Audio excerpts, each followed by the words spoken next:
We did it, guys. We did it.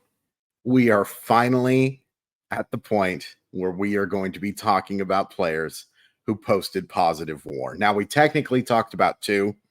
Eugenio Suarez, I counted that trade recap as his player review because, we talked about him, and Isaiah Campbell. So there were two. But finally, we have an individual video not based on a trade about a player with positive WAR, and it's Dominic Canzone, who, according to Baseball Reference, put up a WAR of 0.1. Before we talk about him, let's talk about the good people of Simply Seattle, because Simply Seattle has the very best in Seattle sports gear. Whether you're looking for stuff for the Mariners, the Seahawks, the Kraken, Supersonics, Huskies, Cougars, Sounders, Storm, you can find it all at Simply Seattle. They've got great hats. They have great hoodies. They have great t-shirts, sweatshirts. You can find it all there. It's Christmas time or holiday season shopping, folks, whichever one you prefer. It is there and it is time, and you can save 15% off of your order when you use code MOLLYWOP15, MOLLYWHOP15. Automatically takes 15% off your order at checkout. Thank you so much to simplyseattle.com. So Dominic Canzone comes over to the Seattle Mariners in a trade that we've talked about a lot, the Paul Sewald deal. And in his time with the Mariners, he played 44 games, 141 plate appearances, and he hit 215, 248, 407. That is a 656 OPS. That is an OPS plus of about 55. In his time with the Diamondbacks, 237, 293, 368. That's a 661 OPS. Not very good.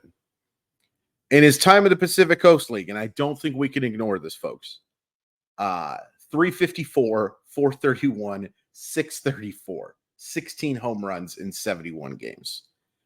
And look, Canzone has crushed minor league pitching. He has crushed AAA pitching. And I think we saw just enough flashes from him as a Mariner to be at least a little bit optimistic about his time as a major leaguer. Now, I also saw some stuff that gives me pause, for no question about it. Only 44 games, but there were definitely signs that say, hey, this can be a thing. And there were definitely signs that suggest not so fast, my friend. So the positive signs: definitely has some pop. Definitely has some thump in his stick. Barreled the ball 12.1% of the time. That's well above average. Expected slugging percentage of 470. That's well above average. And one of the cool things about Canzone was, like, look, we talked a whole bunch about, or the Mariners have talked a whole bunch about it anyway. I've been kind of hit and miss with it, which is a good term for what we're just going to talk about. Doesn't strike out very much. Now, he whiffs quite a bit, 25.5%. That's a little bit below average, so quite a bit is subjective. But he only struck out in 17.6% of his plate appearances, and in today's age, that's really good. That's really good. And another positive I think that I saw from Canzone is, now, this is eye test more than anything. I think he's a guy who could play against left-handers and right-handers. He's going to be better against righties, I think, because most guys are. But I think he stays in long enough, and I think that he recognizes pitches well enough that I do think he can be a guy. This is not necessarily a platoon bat. Mariners may choose to operate with Canzone in that regard. We talked about this in the Tommy La Stella thing. It won't shock me at all if Dominic Canzone and someone like Luis Arias or someone of that ilk are the rotating designated hitters. But I don't think that necessarily has to be the career plan with Canzone. I don't think it has to be. So those are the positives. Let's talk about some negatives. His approach at the plate sucks. I mean, it's at the major league level anyway. In the minors, it's been okay. But I don't care about the minors. I care about it a little bit. You have to, obviously. But that doesn't always translate. When his time with the Seattle Mariners, he just did not see enough pitches. And he swung at pitches outside of the strike zone 41.8% of the time. That's awful. That is awful. And I guess the positive with that negative is that I think it was a case of him being aggressive more so than not recognizing pitches. Hopefully that makes sense. I didn't think this was a guy who was just swinging wildly at sliders that he didn't realize were sliders, or um, being fooled by curveballs or secondary pitches or just not picking up spin. I think this guy just wanted to hack. And the end result is the same, but it's probably easier to work with the guy who is just hacking than the guy who's not recognizing pitches.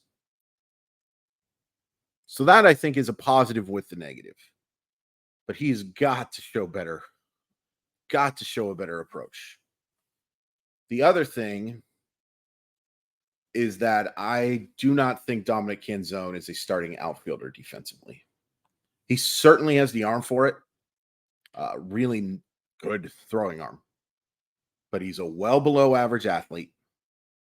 And he doesn't appear to pick up the baseball very well. There were some gaffes last year.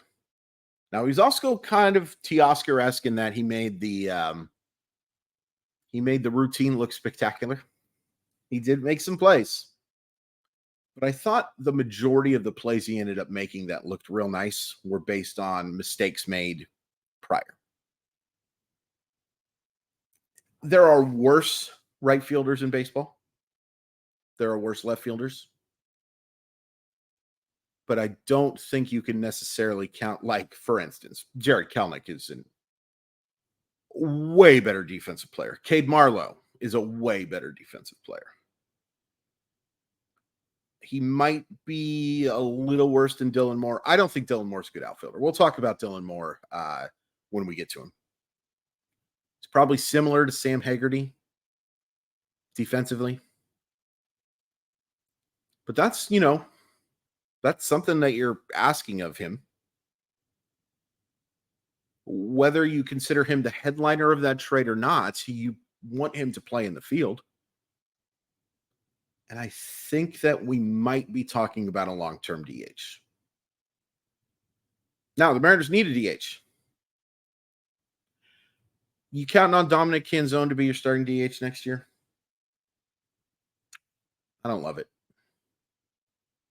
I honestly think Canzone's best position would be first base. He's played it in college. I believe he's played it some in the minors. I should have that number in front of me.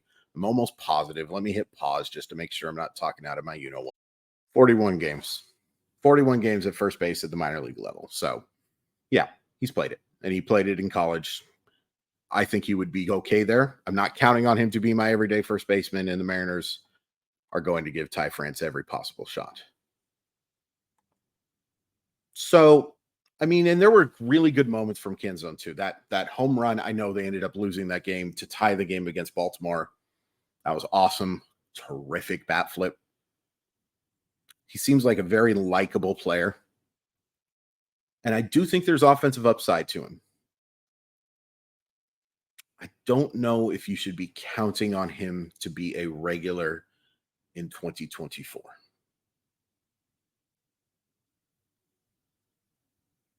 Now, I think they're going to. And by regular, I mean playing a lot against right-handed pitching.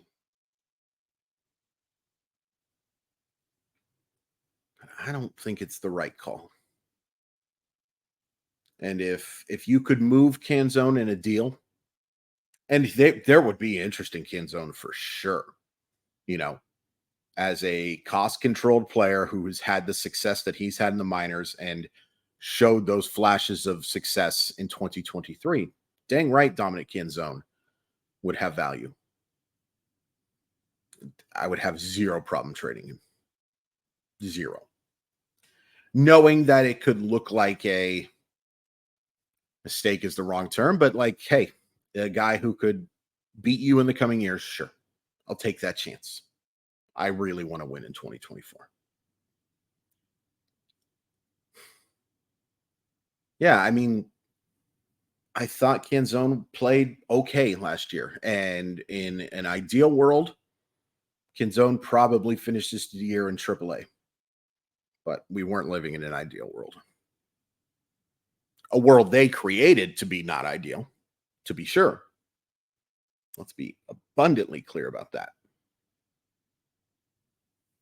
But that's not what happened. And he struggled down the stretch. Wasn't getting in the lineup, was seeing a lot of less talented players, in my humble estimation, play above him. But justifiably so, because those players were having more success than him. Just Canzone's rookie season. That's to be expected. So long story is short. I think Dominic Canzone can be a thing. I think Dominic Canzone has a chance to be a solid regular. But there are a lot of flaws here. And I think it would be a mistake to count on him for 2024.